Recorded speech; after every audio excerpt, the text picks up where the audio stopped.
Bienvenue à Maghreb Orient Express.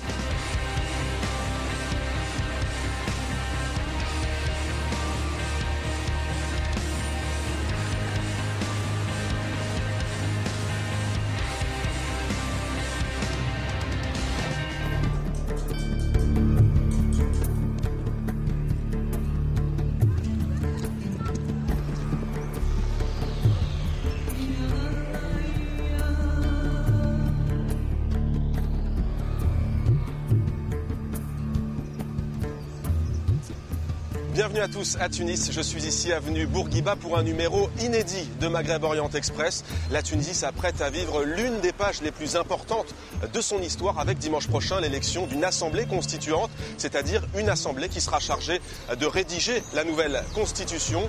Je vous emmène dans les villes emblématiques de la révolution qui a renversé Ben Ali le 14 janvier dernier. Je pars à la rencontre des personnalités investies dans la transition démocratique, de Sidi Bouzid à Redeyef en passant par Sfax et Talla. Nous verrons quels sont les espoirs et les attentes des Tunisiens. Place tout de suite à la campagne électorale. Ilham Taoufiki et Grégory Roudier sont allés à la rencontre de deux candidates, deux femmes, deux visions de la Tunisie.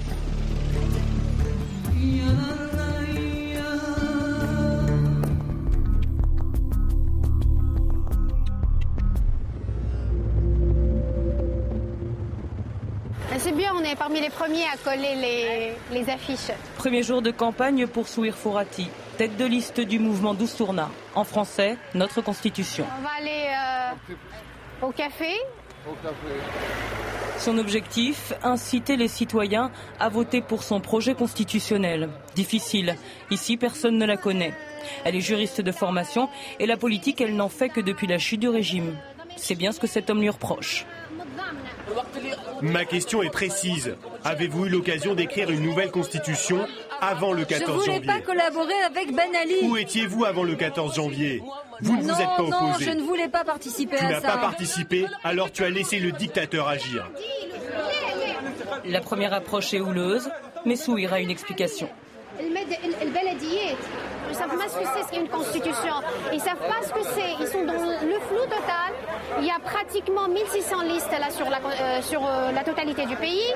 Il y a 54 listes sur ma circonscription Sfax 1. Et les gens, ils sont dans le flou. Difficile en effet de se démarquer. Kaltoum Badreddine, elle, n'a pas ce problème. C'est le local de Nada. Cette avocate est la candidate d'Ennahda, le parti islamiste. À Sfax, on ne parle que de ça. Interdit et réprimé sous Ben Ali, puis légalisé en mars dernier.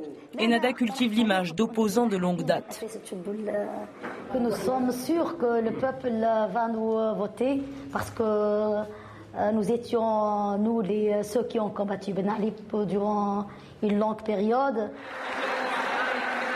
Pour son premier jour de campagne, Ennahda a choisi l'option meeting, un gymnase loué 5000 dinars l'après-midi, une salle comble de Tunisiens, acquis à la cause, et un discours sur la Constitution, aux allures de prêche. Nous allons suivre la voie du prophète. Quand le prophète est entré à Médine, il a trouvé des commerces non musulmans. Et pourtant, il ne les a pas fermés. Religion et politique, un mélange des genres peu commun en Tunisie. Kaltoum semble l'assumer. Nous ne séparons pas le religieux du politique. En ce qui nous concerne, on n'a pas de laïcité. Pour nous, la religion et la politique ne sont qu'un. Et c'est sur ce point essentiel que Doustourna et Ennahda s'opposent. Pour Souhir, la future constitution doit strictement séparer l'islam de l'État. Moi, je te parle du peuple. Je te parle du peuple. Mais le peuple, c'est l'État. Oui, mais l'État n'a pas de religion. L'État ne se réveille pas le matin en clamant « il n'y a de Dieu que Dieu ». Un peuple à majorité musulmane, mais un État neutre. La subtilité en Tunisie est parfois difficile à appréhender.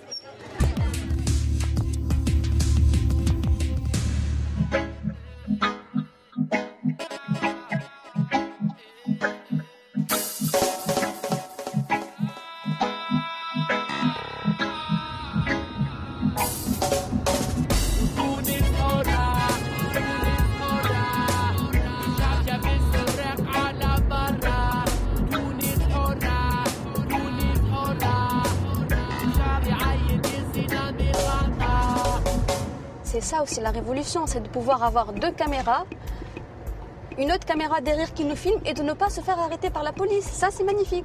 C'est un des acquis de la révolution, d'avoir le droit de filmer dans la rue sans se faire arrêter par n'importe quel policier. Et vous direz qu'il y a vraiment un vent de liberté qui souffle sur Tunis depuis la chute de Ben Ali? Oui, une tornade de liberté plutôt. Depuis le départ de Ben Ali, les langues se sont déliées.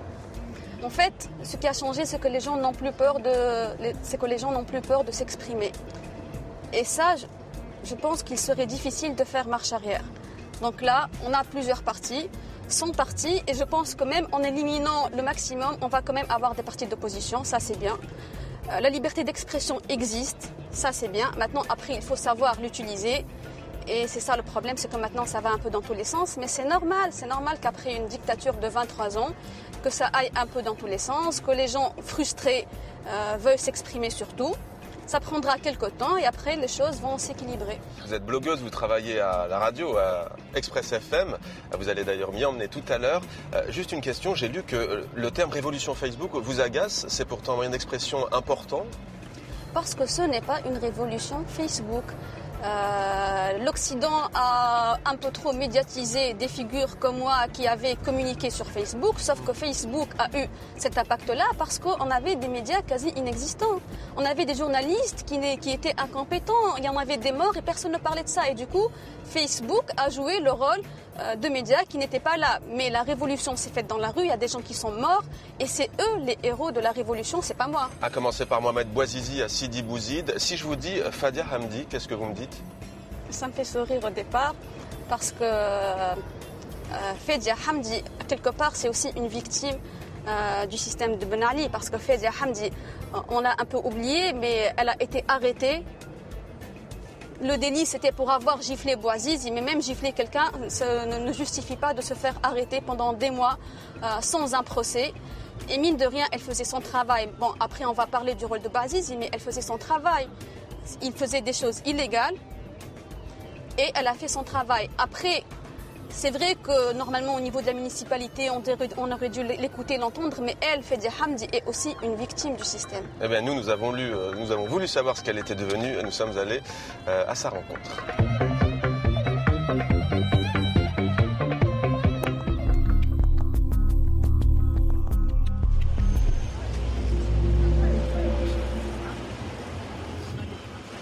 Il était sur le trottoir? Non, il était juste à côté.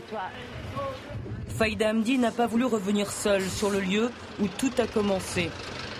Place centrale de Sidi Bouzid, le 17 décembre 2010. Deux protagonistes, le marchand ambulant Mohamed Bouazizi et elle-même. Je me suis dirigée vers lui et il s'est jeté sur moi. Il m'a attrapé par ici et par là. Puis il m'a insulté. Mon collègue et moi, on lui a laissé son chariot. On voulait lui confisquer sa balance. Lorsque j'ai essayé de prendre sa balance, il me l'a arrachée des mains et il m'a blessée à la main. Une main de policière qui, selon la première version de l'histoire, aurait donné une gifle. Puis tout s'est embrasé.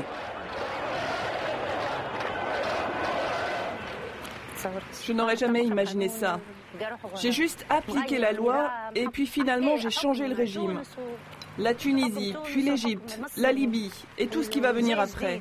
Je n'aurais pas pensé. Pas pensé non plus que l'épisode changerait le cours de sa vie.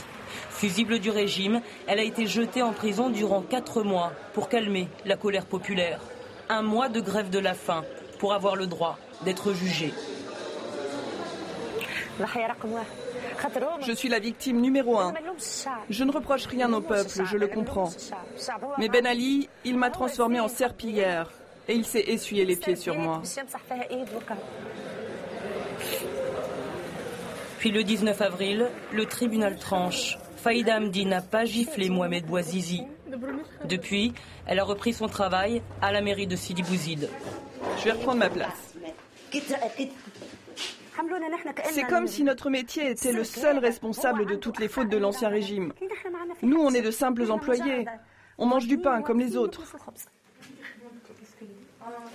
Qu'elle le veuille ou non, Faïda Hamdi incarnait à elle seule l'État policier. 50 ans d'arbitraire et de corruption. Ce ras-le-bol général, cela fait 2 ans qu'un groupe d'hommes cherche à l'exploiter. Des militants d'extrême gauche, des syndicalistes Lamine Al-Bouazizi en a fait partie. Ce qui nous intéresse à ce moment précis n'est pas de déterminer le vrai du faux, mais de prendre ces informations et de les utiliser à outrance pour remplir les gens de colère. Et le bouche à oreille a fait le reste. La rumeur de la gifle, ils l'ont amplifiée. Et sous leur plume, le marchand ambulant est devenu diplômé chômeur. Nous avons tout utilisé. Les gens modestes ont besoin qu'on insiste sur l'honneur. Pour les intellectuels, on a focalisé sur l'immolation en rappelant à l'intellectuel que lui aussi pouvait brûler et finir comme Bouazizi. La colère générale, le groupe de militants et l'étincelle, quand tu réunis ces trois choses, il n'y a plus rien qui peut arrêter ça. Lamine ne regrette rien. La vraie fausse gifle, la policière, le marchand ambulant suicidé, tout cela lui paraît anecdotique au regard de l'histoire. L'important au final, c'est que Ben Ali soit tombé.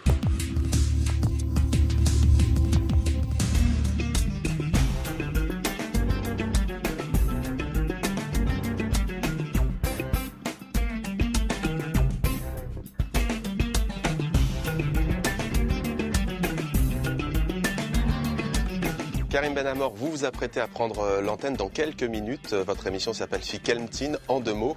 Alors j'aimerais savoir quelle est la ligne éditoriale de votre émission et de la radio plus largement.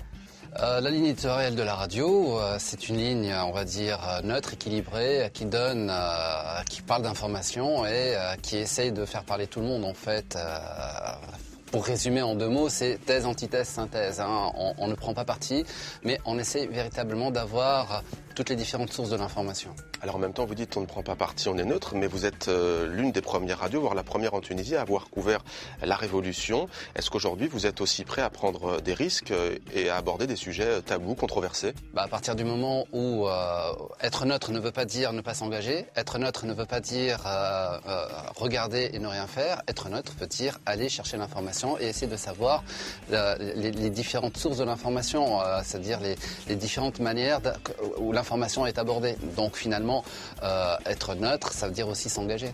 Alors dimanche prochain, les Tunisiennes et les Tunisiens sont appelés aux urnes. Beaucoup présentent ce scrutin de ce côté-ci de la Méditerranée, mais aussi en Europe, en Occident, d'un test en fait, pour la Tunisie bien sûr, mais aussi pour le monde arabe, voire au-delà. Est-ce que c'est un point de vue que vous partagez ? Écoutez, je ne partage pas parce que finalement, c'est pas un test. Le test existe déjà au Maroc. Il y a déjà eu des élections démocrates, déjà première chose. Deuxième chose, les révolutions ne sont pas faites de la même manière que ce soit en Tunisie, en Maroc, en Tunisie, en Syrie, en Égypte ou ailleurs, ou en Libye. Finalement, chaque pays a ses propres coutumes, a sa propre manière de penser. Et puis finalement, moi je pense que tout ira bien. Fikelmtin en 2 mots, c'est donc votre émission. Vous allez prendre l'antenne. Je vous suis et je vais vous écouter avec attention. Bienvenue. Merci beaucoup. Express FM.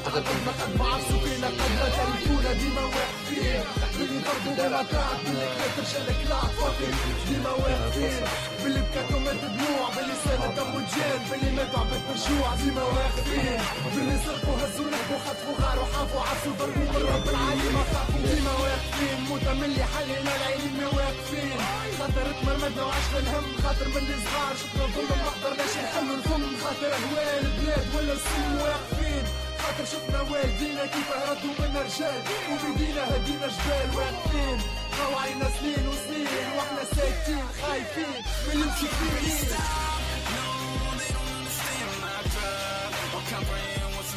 Dimanche prochain, le monde entier aura les yeux rivés sur la Tunisie. Ici, tout est prêt. Les observateurs européens sont sur place. Leur mission, veiller au bon déroulement du scrutin. Samira Madawi a recueilli leurs premières impressions.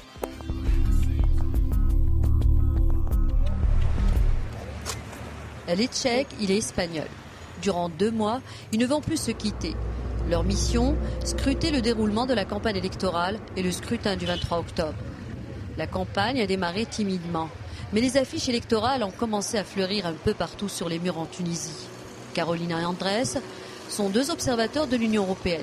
À leur programme aujourd'hui, la circonscription de Nabeul II, à 65 km au sud-est de Tunis. Une première rencontre avec un candidat indépendant.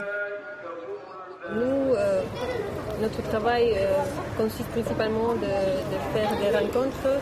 On essaye de inviter tous les candidats. On parle avec les... Au total, On compte 1424 listes électorales, près de 11 000 candidats. Bref, pour les observateurs européens, il y a du pain sur la planche. C'est la partie de notre travail, c'est la partie d'interview de tous les candidats. On prend des notes, des projets de la Constitution et des programmes de la campagne. Voilà. Autre étape, une antenne régionale de l'ISI, l'instance nationale qui supervise les élections, une instance indépendante. Les observateurs européens et les membres de l'ISI échangent des informations 2 fois par semaine. Apparemment, c'est la première expérience en Tunisie. Donc les partis politiques ne sont pas encore préparés à cette campagne électorale. Donc c'est pour cela qu'ils n'arrivent pas à avoir des posters, de faire la campagne électorale. Même, ils n'ont pas l'expérience comment mener leur campagne électorale. Personnellement, lorsque je parle, on constate tous les membres, on voit qu'ils n'ont pas même d'expérience. Comment mener leur campagne électorale, comment faire le planning. C'est pour cela, c'est ce que l'on voit. C'est tout à fait quelque chose de nouveau, quelque chose qu'ils ne sont pas habitués. Les observateurs de l'Union européenne sont sur place depuis plus d'1 mois. Au total, ils sont 150. Une mission à la demande des autorités de transition. Pour nous, ils sont des observateurs. Jusque-là, ils se présentent ici avec leur agrément. Son rôle reste à observer. Leur rapport peut être un jour qui serait pour nous comme témoins. Voilà. Nous sommes les maîtres à bord et je crois qu'ils sont des témoins neutres. Ils doivent être neutres. Le grand patron de la mission d'observation de l'Union européenne, c'est lui, Michael Galler. Il est allemand et député européen. Sur ce point, je peux être très clair. C'est la première mission d'observation électorale de la part de l'Union européenne. Il n'y avait jamais une précédente. Il y avait des personnages, même des élus, qui sont venus à l'invitation du régime précédent. Mais il n'y avait pas une autorisation d'aucune institution européenne. Donc nous sommes les premiers et nous sommes indépendants et impartials. Ça c'est indiqué par exemple, je suis moi-même membre du Parlement européen. On a toujours des membres du Parlement européen comme tête de mission afin de garantir une indépendance politique. 15 députés du Parlement européen viendront se joindre le jour du scrutin aux équipes d'observateurs sur place pour suivre le vote. Dans un pays qui doit renouer avec un scrutin qui se veut démocratique, le défi est de taille. Comme toutes les missions d'observation électorale, c'est très important pour la démocratie. Et la spécificité de la Tunisie, c'est que c'est les premières élections ou missions d'observation électorale dans le nord d'Afrique après la printemps arabe, non? Après le printemps arabe, les Tunisiens appelés à élire le 23 octobre les 218 membres de l'Assemblée constituante savent qu'ils doivent saisir une occasion de portée historique. Désormais, de nouveaux horizons s'ouvrent à eux. Il s'agit de mener leur nation sur le chemin de la démocratie.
It's a pity, too. Voler le peuple pour se payer une baraque aussi moche, dessin signé Willis from Tunis. Je suis ici dans une villa à Gamart, près de Tunis. Une villa qui a appartenu à l'ancien clan Trabelsi, le clan Trabelsi, devenu le symbole du pillage des richesses de tout un pays, le symbole du pillage des richesses de tout un peuple. Et vous le voyez, ce lieu est devenu un nouveau lieu de rencontre pour les artistes avec des graphes, des dessins, donc on vient de le voir, mais aussi des citations avec des slogans révolutionnaires, République islamique de Tunisie. On vote ici dans une semaine et chacun veut exprimer son opinion politique. Et on retrouve notre chat, toujours du même dessinateur, Willis from Tunis. Je préfère les chats aux chiens parce qu'il n'y a pas de chat policier. Citation de Jean Cocteau. On parle à l'instant des dérives financières de l'Ancien Régime. On s'intéresse maintenant aux dérives policières, à la brutalité de l'Ancien Régime. Et vous allez le voir, les cicatrices ont du mal à se refermer. Exemple à Talla, où les habitants ont la haine des forces de l'ordre. C'est un reportage d'Ilham Taoufiki et Grégory Roudier.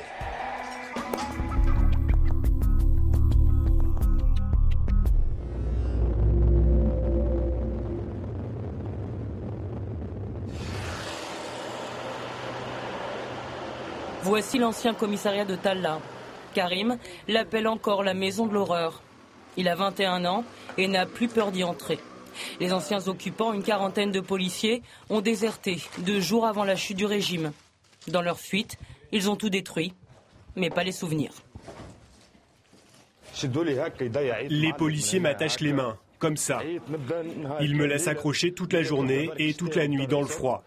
Ils me déshabillent complètement, ils me donnent des coups de matraque, ils m'électrocutent. Après, ils me ramènent ici et ils m'enlèvent le reste de mes vêtements. Ils m'enfoncent la tête dans ce trou plein de saleté. Son adolescence, il l'a passée en grande partie derrière ces murs. Des centaines de jours enfermés pour de faux motifs ou des broutilles. Ils te font entrer dedans. Ils ferment la porte de l'extérieur, puis ils te torturent. Ici, on nous a fait subir des choses que je ne peux pas exprimer. Ceux qui ont travaillé dans ce poste ont détruit ma vie. Et est-ce que tu veux le retour de la police ici ou pas ? Mais Karim croise encore le regard d'un de ses bourreaux. Il est toujours policier dans la ville. Il y a 4 mois, le gouvernement a envoyé une dizaine de nouvelles recrues à Talla. Aujourd'hui, ils sont de sortie, sans armes ni matraque, juste un gilet blanc. Mais pour les jeunes, c'est déjà trop. Vous avez l'habitude de patrouiller dans la ville comme ça ? Oui, on patrouille comme ça, tous les jours. Ah ouais, parce que nous, c'est la première fois qu'on vous voit patrouiller et qu'on vous voit porter ce gilet. Même la nuit, il y a les militaires, mais vous, on vous voit pas. Nous, on vous a pas vu tourner avec ces gilets. Et ce mot police, là, sur son gilet, c'est la première fois qu'on le voit depuis le 14 janvier. Devant le fiasco, le premier bat en retraite. Son collègue, lui, est cerné. Admettez-le, vous travaillez aujourd'hui parce qu'il y a la caméra. Retour au poste de police, un bureau de 9 mètres carrés, où les agents se terrent. La mise en scène de ce matin, le chef fait mine de ne pas comprendre. Vous êtes sorti en ville, vous avez vu par vous-même, la police patrouille et nous n'avons aucun problème avec la population. Sitôt le chef sorti, les langues se délient. Cette interview, c'est n'importe quoi. 90% de ce qu'il a dit est faux. De quoi ? Les citoyens de Talla ne veulent plus la police. Ils voient encore le policier qui tue, qui réprime. Voilà pourquoi on en est réduit à ça aujourd'hui. Ça, comprendre un travail de paperasse administrative, pas de patrouille, pas de maintien de l'ordre. La population n'y est pas encore prête. Pour la sécurité, les jeunes de Talla préfèrent encore s'en charger eux-mêmes. Le soir venu, ils patrouillent dans leur quartier. Et ils le feront tant que la confiance ne sera pas revenue. Nous sommes la police de cette cité. Nous sommes la police de Tunisie.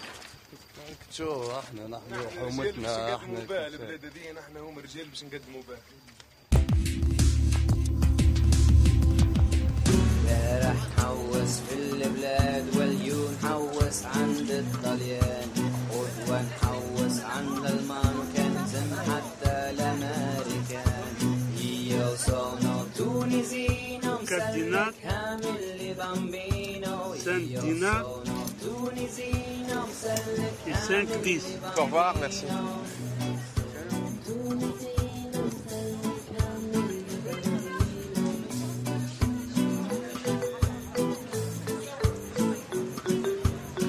Alors là, on est plutôt dans quel quartier de la capitale de la ville de Tunis? On est dans Tunis, en Tunisie, l'épicentre du monde depuis le 14 janvier 2011. Nous sommes rue de Marseille, on va bientôt arriver à l'avenue Habib Bourguiba, la célèbre avenue Bourguiba, où tout s'est passé, la manif du 14 janvier.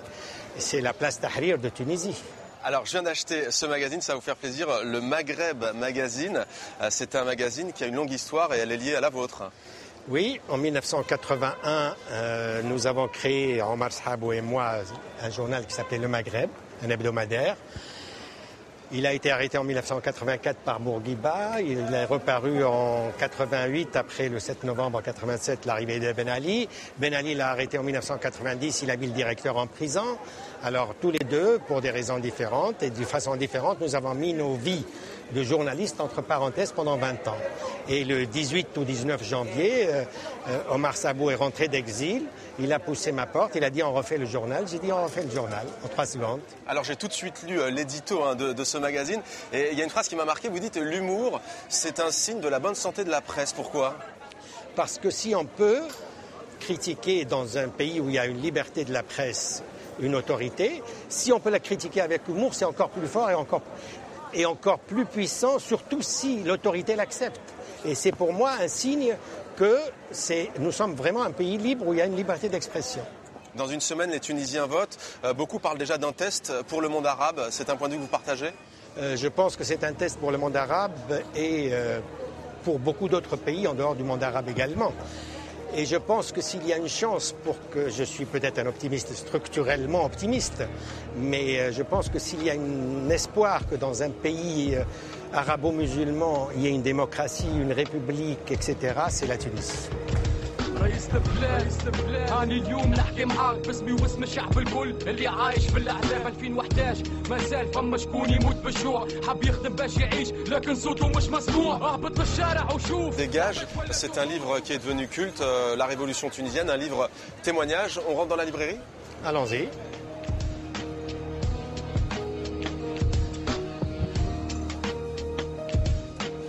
Alors ça y est, la censure s'est terminée. Aujourd'hui en Tunisie, on peut publier tous les livres. Regardez autour de vous, dans cette belle librairie. Dégage, on a décidé de l'éditer 3 jours après le 14 janvier, le 17 janvier. On a mis 2 mois, on l'a sorti. On a parlé le plus librement du monde de tout.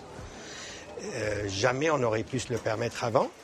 Il y a des témoignages, des photos libres et tout. Autour de nous, il y a des tas de livres qui étaient interdits, qui sont rentrés en Tunisie librement, qui rentrent aujourd'hui librement. Tunisie, Algérie, Maroc, la colère des peuples, ça, c'était impossible avant. Impossible. La région de Carthage, dans l'ombre de la reine, dictateur en sursis, tout cela, c'était des livres interdits, absolument, totalement. On sait que sous Ben Ali, la religion était un thème sensible. Je vois hijab, je vois Bourguiba et l'islam. C'était un sujet tabou qui ne l'est plus aujourd'hui, ça.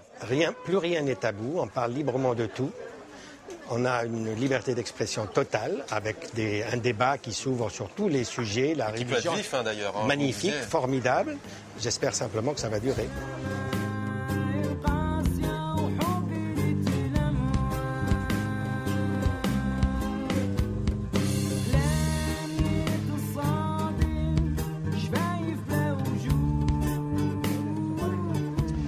Près de 11 000 candidats, 218 sièges à pourvoir, direction Redeyef dans le bassin minier de Gafsa, une région où les jeunes n'y croient plus. Beaucoup d'entre eux n'iront pas voter.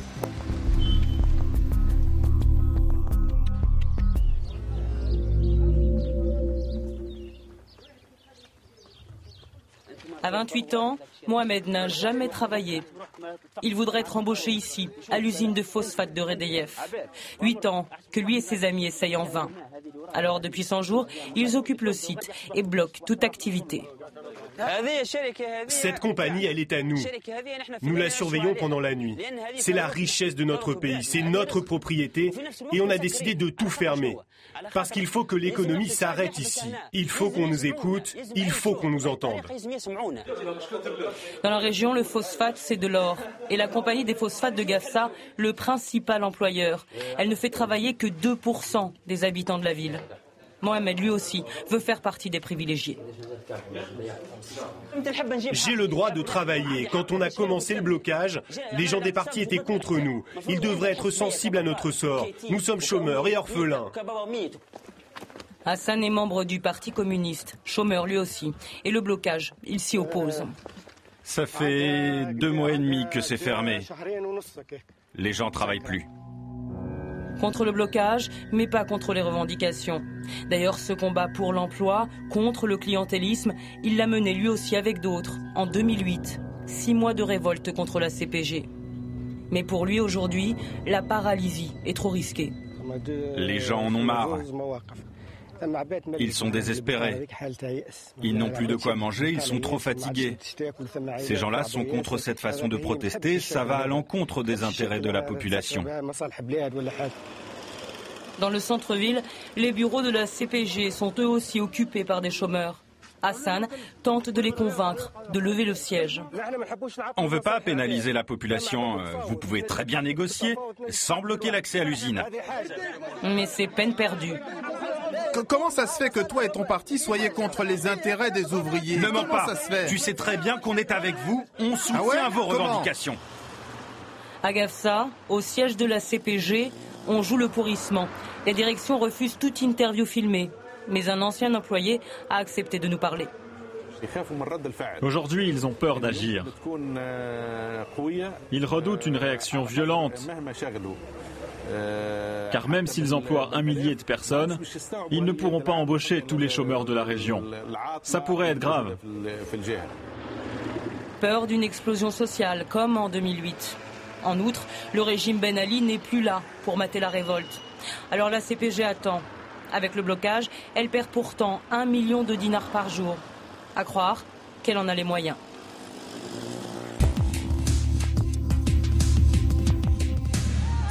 سامحني باش ناخذ شويه من وقتك خويا اسمعني باش نفرغ اللي في قلبي خويا تبعني نحكي لك على اللي عشته مش دراما هوليود نحكيها الحفر قبري قبل ما ياكلني الدود كبرت في الكابيتال شارع لندرا الباساج في سيرة الكورة ومشرجل بالكوراج نلعب على السكور نلعب على المريول احمر واصفر جينيراسيون شكري طارق ومعلول جمهور فرحان الشبوب طلع تصوري في الجرايد واسمي على كل لسان غرني الشيطان وتوسط من بعيد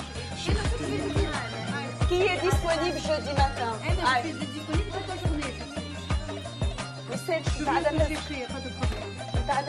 Tu habites au Carthage, استنى بربي jeudi استنى jeudi عندي وداد attendez jeudi عندي وداد Alors, comment s'est passée cette réunion? Eh bien, très bien. On a fait le bilan des dernières semaines, mis en place cette semaine les circuits et les derniers circuits de la semaine prochaine. Sur le bus citoyen, bien entendu. Sur le bus citoyen. Un projet dont on va parler dans quelques instants. Alors, il y a quelques mois, c'est vous, Mouna Ben Alima, qui étiez venu à Paris sur le plateau de Maghreb Orient Express. Et cette fois-ci, c'est moi qui viens ici à votre rencontre à Tunis. Eh bien, bienvenue dans cette Tunisie que nous construisons et que nous voulons meilleure. Alors la Tunisie de la Révolution, c'est comme ça que j'ai été accueilli à l'aéroport de Tunis-Carthage. Alors j'ai tout simplement envie de vous demander quelle est la vie d'une cyberactiviste depuis la chute de Ben Ali il y a maintenant 9 mois. Cyberactiviste, j'aime pas trop ce mot, on va dire citoyenne engagée. Ma vie, c'est courir les conférences, les séminaires, apprendre, parce qu'on s'était engagé dans cette révolution, et même un petit peu avant, de manière totalement spontanée, en voulant, à notre petite échelle, faire changer les choses. Les choses nous ont récompensés au-delà de ce qu'on espérait. Aujourd'hui, donc, on a beaucoup appris. Par exemple, au début, on ne comprenait pas ce que c'était légitimité révolutionnaire. On voyait des gens à la Casbah, on ne comprenait pas. Donc, on est allé les voir. On a invité des spécialistes pour nous expliquer que veut dire légitimité révolutionnaire. On s'est rendu compte qu'ils avaient parfaitement le droit de réclamer la chute du premier gouvernement, avec des symboles de l'ancien régime, etc. Donc, après toutes ces conférences-là, entre janvier et juin, on a fait du terrain. Donc, juillet-août, c'est allez vous inscrire sur les listes électorales. Et septembre-octobre, c'est allez voter. Alors, il y a une question qui me taraude, on a peut-être dû déjà vous la poser. Vous savez qu'il y a la parité homme-femme sur ces listes électorales. En clair, il y a obligation à ce qu'il y ait 50% de candidates femmes que de candidats hommes. Pourquoi est-ce que vous n'avez pas franchi le pas? Dimanche prochain, il n'y aura pas le nom de Mouna Ben Alima sur aucune des listes électorales. Pourquoi? Deux partis m'ont proposé, dont un qui est assez présent sur la scène médiatique, étant donné qu'on ne connaît pas le poids de chacun jusqu'aux élections. Ils m'ont proposé d'être numéro 2 d'une liste. J'ai réellement bien réfléchi. C'est refus, c'est niet, c'est catégorique.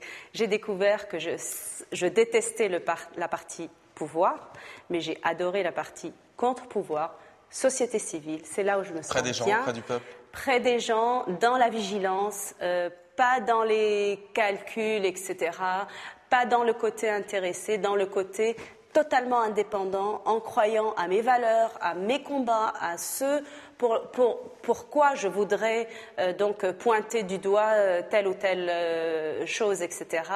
Donc j'ai réellement voulu que tout ce que j'ai fait depuis janvier reste désintéressé et c'est pour ça que j'ai refusé. Alors en 1, 2 ou 3 mots maximum, Mouna Ben Halima, quelle est la devise de ce projet du bus citoyen ? Alors, ce ne sera pas en 3 mots.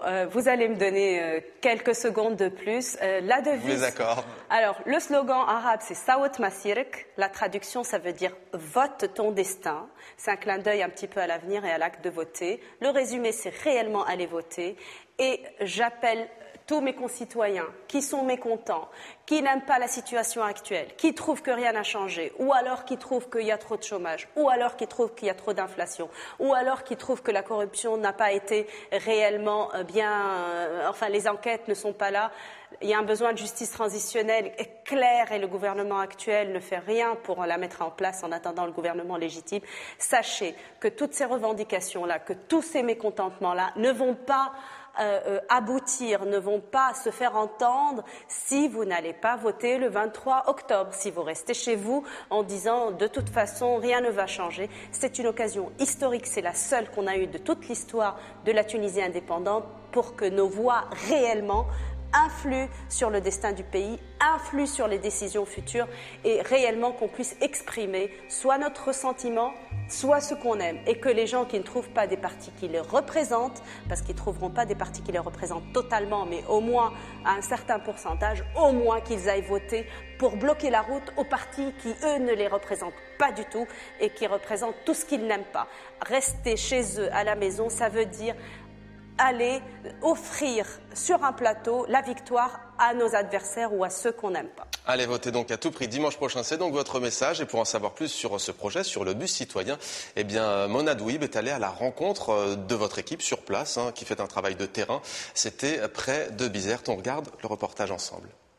Merci.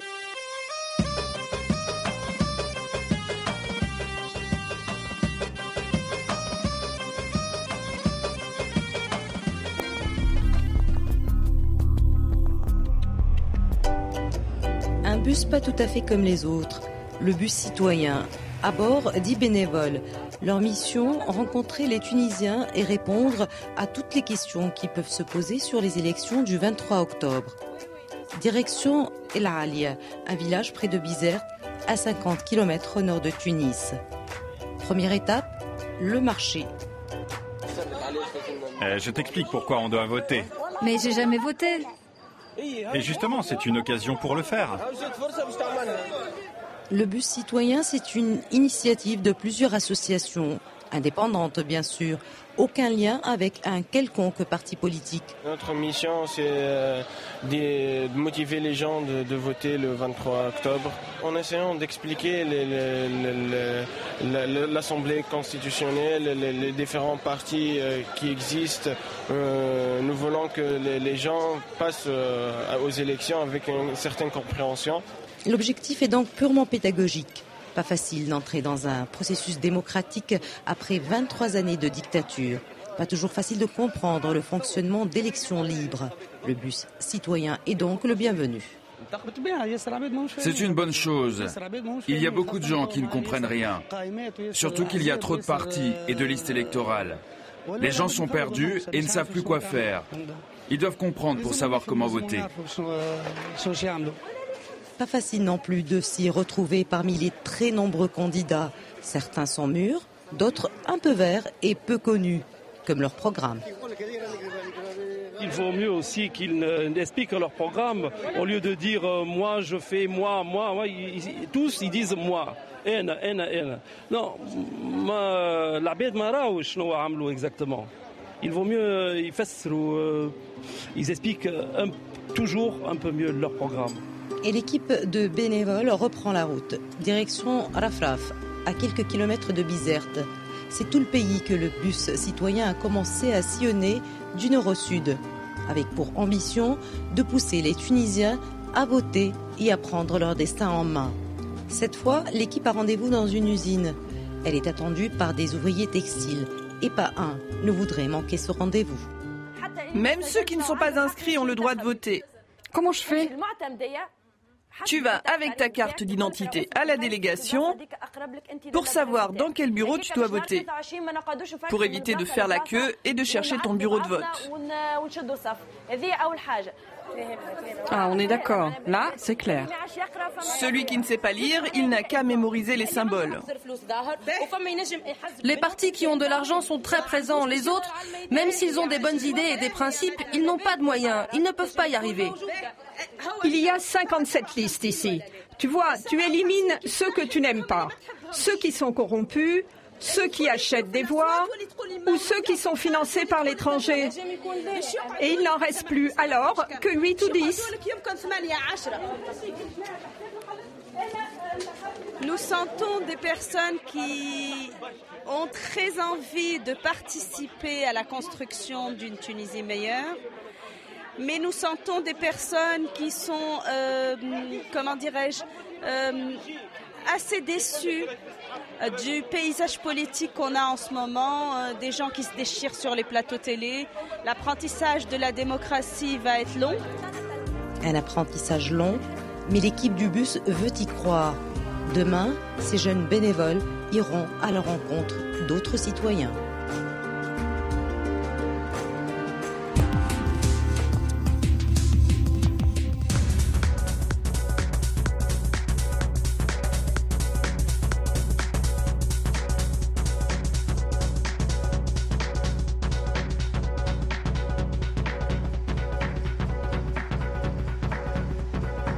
On a beaucoup entendu parler de vous ces derniers temps, ici en Tunisie bien sûr, mais aussi de l'autre côté de la Méditerranée. Et moi j'ai d'ailleurs découvert le collectif Sound of Carthage dans la presse française. Oui, effectivement, puisqu'on a participé à la Technoparade à Paris par le char Sound of Carthage, qui est un char tunisien qui représente la Tunisie, qui est invité d'honneur à cette session de la Technoparade. Et même l'appellation Technoparade a changé cette année. Cette session s'appelle Independence, comme un clin d'œil sur le vent de la liberté qui se passe en Tunisie et aux pays arabes. En effet, le Sound of Carthage a été créé en 2010, a été fondé avec notre copain Samy qui est à Paris, qui est d'ailleurs avec nous sur Skype, qu'on salue. Et il a été créé pour promouvoir les jeunes talents tunisiens, les DJ tunisiens, surtout les DJ producteurs, qui ont pendant des années côtoyé les meilleurs DJ internationaux qui viennent en Tunisie, et surtout montrer le vrai visage de la culture alternative tunisienne et de la culture tunisienne en général. Alors, il y a un secteur qui vous tient à cœur, c'est celui du tourisme. On parle beaucoup en ce moment d'économie. C'est un secteur qui a souffert ces derniers mois, avec bien entendu cette révolution tunisienne. Pourquoi est-ce que ce sujet vous tient tant à cœur ? Ce sujet nous tient à cœur parce que c'était le secteur porteur de l'économie tunisienne, en fait, ne serait-ce que théoriquement. Et aujourd'hui, avec la révolution, c'est le secteur qui souffre le plus, en fait. Et par le biais de la Technoparade, nous, on voulait véhiculer, en fait, l'idée que ce secteur-là peut avoir d'autres débouchés que le tourisme de masse qui existe aujourd'hui en Tunisie. C'est-à-dire que le tourisme alternatif, quand je dis alternatif, c'est le tourisme culturel, le tourisme sportif et le tourisme du clubbing. En fait, le tourisme du clubbing en Tunisie n'existe presque pas parce que c'est un tourisme qui est fait pour... En fait, le clubbing est fait pour les locaux. Et le tourisme du clubbing, nous, on veut essayer de le promouvoir parce on se targue aujourd'hui d'être la 4e ou la 5e destination de clubbing dans le monde. Mais les touristes vont beaucoup plus à Londres ou vont beaucoup plus en France pour voir ces grands DJ. Ou à Berlin, d'ailleurs. Encore plus à Berlin, pour voir ces grands DJ qu'en Tunisie. Donc nous, on veut essayer de faire évoluer un peu les choses et de trouver un fil conducteur entre tous ces types de tourisme-là pour notre pays. Vos projets aujourd'hui, quels sont-ils ? Nos projets, c'est promouvoir et encore promouvoir les DJ et la culture alternative tunisienne par un festival de la musique et de la culture alternative qui s'appelle Medstock, qui va se faire entre Sousse et Hammamet, dans un super village berbère qui sort vraiment des hôtels, du marbre et tout. C'est en 2012, hein? C'est en 2012, c'est le deuxième trimestre de 2012. Et autre projet? Autre projet, c'est peut-être exporter Sound of Carthage au Moyen-Orient, au bassin méditerranéen, et promouvoir d'autres scènes qui ne sont pas connues, comme par exemple la Cisjordanie, Ramallah, par exemple. On se retrouve à Ramallah alors? Inch'Allah. Maghreb Orient Express, c'est fini. On se retrouve dimanche prochain. Ce sera le jour J. Ce sera l'élection de l'Assemblée constituante en Tunisie.